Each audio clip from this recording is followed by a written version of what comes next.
Welcome everyone. Please like, subscribe, and drop a comment below.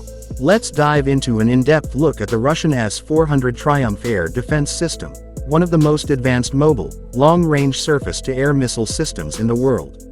The S-400 Triumf NATO SA-21 Growler is the evolution of the S-300 series, developed by Russia's Almaz Anti and built by Fakel.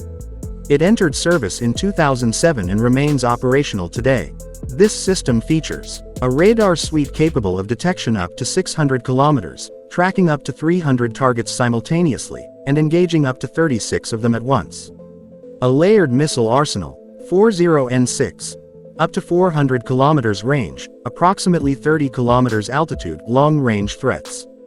48N6 variants, between 150 to 250 km.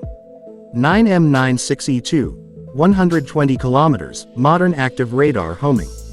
9M96E, 40 kilometers. Able to engage targets traveling up to Mach 14, approximately equals 4.8 kilometers per second, with system response time around 9 to 10 seconds. Fully mobile setup.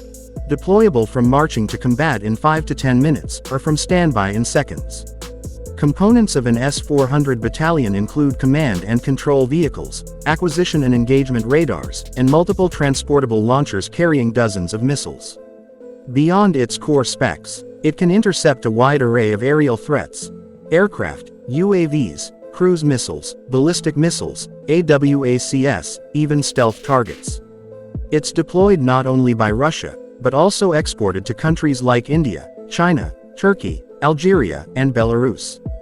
In India's case, a $5.43 billion deal signed in 2018 covers 5 S-400 squadrons. 3 are already delivered, with the remaining 2 expected by 2026-27. That's the full breakdown of the S-400 Triumf. If you found this informative, do hit that like button, subscribe for more, and let me know your thoughts in the comments. What part impressed you most?